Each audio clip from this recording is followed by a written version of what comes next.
ఆకాశం మేఘాకృతమై ఉంది. అక్కడక్కడ 1 లేదా 2 చోట్ల వర్షం లేదా ఉరుములతో కూడే వర్షం పడవచ్చు. ఆంధ్ర కోస్తా తీరం వెంబడి అలాగే బంగాళాఖాతంలో సముద్రంలో చేపలు పట్టే మత్స్యకారులకు వాతావరణ సూచన. తీరం వెంబడి గంటకు 40 నుంచి 50 కిలోమీటర్ల వేగంతో ఎదురుగాలు వీచే అవకాశం ఉంది. గరిష్టంగా గంటకు 60 కిలోమీటర్ల తీరం వెంబడి వేస్తాయని వాల్తేరు వాతావరణ కేంద్రంలో తెలియపరిచారు. వాతావరణ వివరాలు విన్నారు.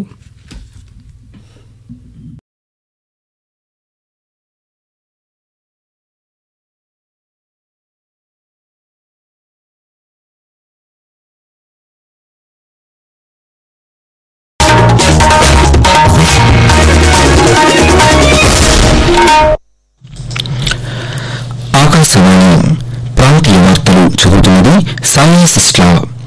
ఈరోజు వార్తల్లోని ముఖ్యాంశాలు: వ్యవసాయ ఉత్పాదకత, స్థిరమైన వ్యవసాయ పద్ధతులను ప్రోత్సహించేలా పీఎం ధనధాన్య కృషి యోజనకు కేంద్ర మంత్రివర్గం ఆమోదం తెలిపింది.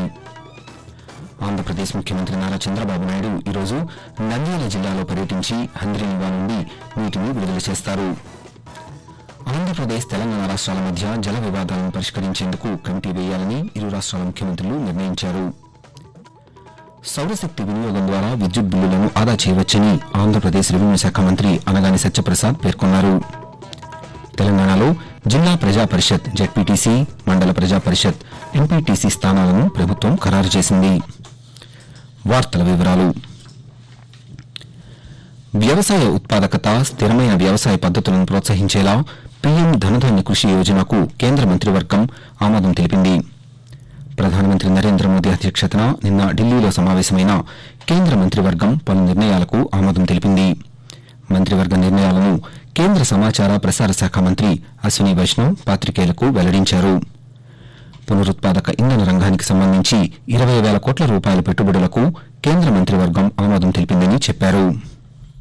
प्रधानमंत्री धन धान्य कृषि योजना, दूसरा एनटीपीसी को रिन्यूएबल एनर्जी में इन्वेस्टमेंट का एक बहुत बड़ा अधिकार दिया गया है, और तीसरा एनएलसी नेवली लिग्नाइट कॉर्पोरेशन, उनको भी रिन्यूएबल एनर्जी में इन्वेस्ट करने का बड़ा एक अधिकार दिया गया. यूनियन कैबिनेट ने हमारे देश के बहुत बड़े अचीवमेंट पर एक प्रस्ताव पारित किया है. आईएसएस से ग्रुप कैप्टन शुभांशु शुक्ला की वापसी पर मंत्रिमंडल ने एक बड़ा संकल्प पारित किया है. ఆంధ్రప్రదేశ్ ముఖ్యమంత్రి నారా చంద్రబాబు నాయుడు ఈరోజు నంద్యాల జిల్లాలో పర్యటిస్తారు. పర్యటనలో భాగంగా జిల్లాలోని నందికొట్కూరు మండలం మల్యాల పంపింగ్ స్టేషన్ వద్ద విస్తరణ పూర్తయిన హంద్రీనివా కాలువ నుంచి నీటిని విడుదల చేస్తారు. అనంతరం ముఖ్యమంత్రి చంద్రబాబు నాయుడు రైతులతో సమావేశం కానున్నారని అధికారులు తెలిపారు. ఈ నేపథ్యంలో ముఖ్యమంత్రి పర్యటనకు సంబంధించి అన్ని ఏర్పాట్లు పూర్తి చేశారు. అంతర్జాతీయ స్థాయి అభివృద్ది కేంద్రంగా ఆంధ్రప్రదేశ్ను మార్చనున్నామని ముఖ్యమంత్రి నారా చంద్రబాబు నాయుడు తెలిపారు. ఢిల్లీలో నిర్వహించిన సిఐఐ సదస్సులో స్వర్ణేంద్ర 2047 టాస్క్ ఫోర్స్ నివేదికను ముఖ్యమంత్రి నిన్న ఆవిష్కరించారు. అనంతరం చంద్రబాబు నాయుడు మాట్లాడుతూ రాష్టంలోని 3 ఆర్థిక కారిడార్లలో ఆయా రంగాలకు చెందిన పరిశ్రమలను ప్రోత్సహించేందుకు అనుకూలంగా విధానాలు రూపొందించామని వివరిస్తూ, 3 economic growth hubs were establishing. One is Visakhapatnam region, one is Amaravati, one is Tirupati. These 3 cities are having very good advantages. Visakhapatnam, natural, beautiful city. Now God has given me to develop one more city, that is Amaravati. It is a greenfield city. You can name afterwards. It will be futuristic city, best city in the world to live. This Amaravati we are going to have 187 kilometers outer ring road. So everything international standards we are going. Telugu రాష్ట్రాల మధ్య ఉన్న జల వివాదాలపై చర్చించేందుకు ఆంధ్రప్రదేశ్, తెలంగాణ ముఖ్యమంత్రులు నారా చంద్రబాబు నాయుడు, ఏ రేవంత్ రెడ్డి నిన్న ఢిల్లీలో సమావేశమయ్యారు. ఢిల్లీలోని శ్రమశక్తి భవన్లో కేంద్ర జలశక్తి శాఖ మంత్రి సిఆర్ పాటిల్ ఆధ్వర్యంలో జరిగిన ఈ సమావేశంలో గోదావరి బనకచెర్ల ప్రాజెక్టు అనుసంధానంపై ఆంధ్రప్రదేశ్ ఏకాంశ ఎజెండాను, తెలంగాణ 13 అంశాలను ప్రతిపాదించాయి. ఇరు రాష్ట్రాల ప్రతిపాదనలను కేంద్ర ప్రభుత్వం ఎజెండాలో చేర్చింది. సమావేశం అనంతరం ఆంధ్రప్రదేశ్ జలవనరుల శాఖ మంత్రి నిమ్మల రామానాయుడు పాత్రికేయులతో మాట్లాడారు. తెలుగు రాష్ట్రాల నీటి అంశాలపై ఇరు రాష్ట్రాల మధ్య స్నేహపూర్వక వాతావరణంలో చర్చలు జరిగాయని తెలిపారు. గోదావరి కృష్ణా నదుల నీటి కేటాయింపులపై చర్చించామని మంత్రి తెలిపారు. మరోవైపు తెలంగాణ ముఖ్యమంత్రి ఏ రేవంత్ రెడ్డి పాతికేయులతో మాట్లాడారు. ఇరు రాష్ట్రాల్లో గోదావరి కృష్ణా నదులపై ఉన్న ప్రాజెక్టులకు సంబంధించి అపరిష్కృతంగా ఉన్న అంశాలను గుర్తించడానికి, పరిష్కారానికి సీనియర్ అధికారులు, ఇంజనీర్లు, నిపుణులతో కమిటీని నిర్ణయించామని పేర్కొంటూ, కృష్ణా నది మీద, గోదావరి నది మీద ఉమ్మడి రాష్ట్రాలకు ఉన్న సమస్యల్ని చర్చించడానికి, సమస్యల్ని గుర్తించడానికి అధికారులు, ఇంజనీర్లతో ఒక కమిటీ ఏర్పాటు చేసి ఆ కమిటీలో చర్చించిన తర్వాత మిగతా అంశాలు ముఖ్యమంత్రుల స్థాయిలో చర్చించుకోవాలని నిర్ణయం తీసుకున్నాము. కమిటీ అపాయింట్ చేసిన తర్వాత వాళ్ళ అంశాలను అన్నిటిని తీసుకొని చర్చించి అక్కడి నుంచి ప్రతిపాదనలు వస్తాయి. ఆకాశవాణి ప్రాంతీయ వార్తలు వింటున్నారు.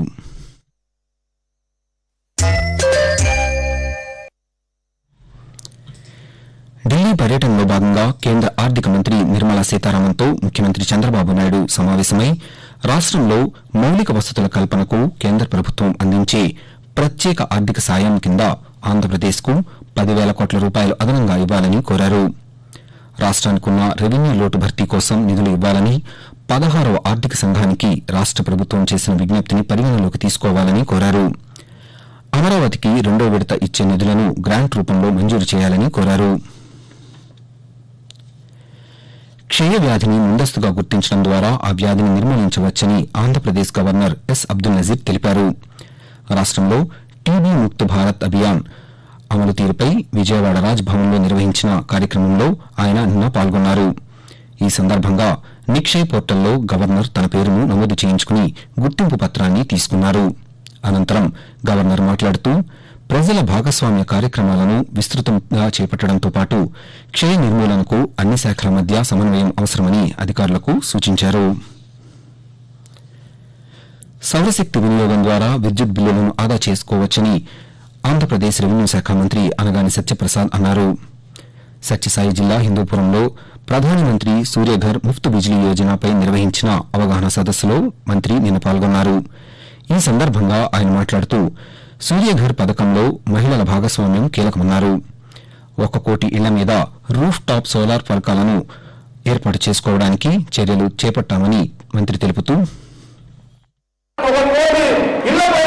ఇది ఉండాలి అని లక్ష్యంతో పనిచేస్తా ఉన్నారు. మెరుగైన పని కిలో వాటికి రోజుకి 4 యూనిట్ ఉత్పత్తి అవుతుంది. ఫ్రీగా విద్యుత్ వస్తుంది, ఎక్స్ట్రా డబ్బులు వస్తాయి. దాన్ని కట్టేయంగా కూడా మీకు రాబోయే రోజుల్లో 25 సంవత్సరాల దాకా మీకు రాబడిగా ఉంటుంది. ప్రతి ఇంటి మీద కూడా ఈ రూఫ్ టాప్ ఉండే విధంగా చేయాల్సిన అవసరం, బాధ్యత మనకు ఉన్నదని చెప్పి తెలియజేస్తా ఉన్నారు. తెలంగాణలో జిల్లా ప్రజా పరిషత్, జెడ్పీటీసీ, మండల ప్రజా పరిషత్, ఎంపీటీసీ స్థానాలను ప్రభుత్వం ఖరారు చేసింది. రాష్టంలో మొత్తం 566 జెడ్పీటీసీ స్థానాలు, 5,773 ఎంపీటీసీ స్థానాలు ఉన్నాయని పేర్కొంది.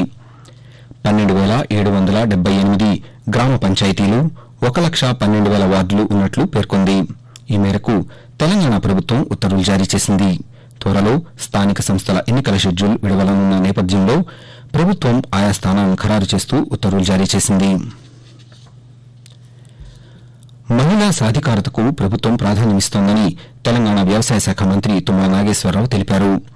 పెద్దపల్లిలో ఏర్పాటు చేసిన ఇందిరాశక్తి సంబరాల సభలో మంత్రులు డి శ్రీధర్ బాబు, సీతక్కలతో కలిసి ఆయన పాల్గొన్నారు. ఈ సందర్భంగా నాగేశ్వరరావు మాట్లాడుతూ, మహిళాభివృద్ది ద్వారా రాష్ట్రాభివృద్ది సాధ్యమవుతుందన్నారు. ఇళ్ల పట్టాలు, రేషన్ కార్డులు వంటివి మహిళల పేరు మీదే మంజూరు చేస్తున్నామని తెలిపారు. రైతు భరోసా కింద రైతుల ఖాతాల్లో 9 రోజుల్లోనే 9,000 కోట్ల రూపాయలను జమ చేశామని మంత్రి పేర్కొన్నారు. వాతావరణం. దిగువ ట్రోపో ఆవరణలో నైరుతి పశ్చిమ గాలులు వీస్తున్నాయని అమరావతి వాతావరణ కేంద్రం వెల్లడించింది. దీని ప్రభావంతో ఆంధ్రప్రదేశ్లో ఈరోజు తేలికపాటి నుండి మోస్తరు వర్షాలు కురిసే అవకాశం ఉందని వాతావరణ కేంద్రం అధికారి ఎం వెంకట్రావు ఆకాశవాణి ప్రాంతీయ వార్తా విభాగానికి వివరిస్తూ, ఆంధ్రప్రదేశ్ మరి యానాంలో దిగువ ట్రోపో ఆవరణలో నైరుతి గాలులు మరియు పశ్చిమ గాలులు వీస్తున్నాయి. ఈ రోజు కోస్తా ఆంధ్రప్రదేశ్ మరి యానాంలో తేలిపాటి నుంచి మోస్తరు వర్షాలు 1 లేదా 2 చోట్ల కురిసే అవకాశం ఉంది. బలమైన గాలులు గంటకు 40 నుంచి 50 కిలోమీటర్ల వేగంతో వీచే అవకాశం ఉంది. ఇక రాయలసీమలో ఈ రోజు తేలిపాటి నుంచి మోస్తరు వర్షాలు 1 లేదా 2 చోట్ల కురిసే అవకాశం ఉంది. బలమైన గాలులు గంటకు 40 నుంచి 50 కిలోమీటర్ల వేగంతో వీచే అవకాశం ఉంది.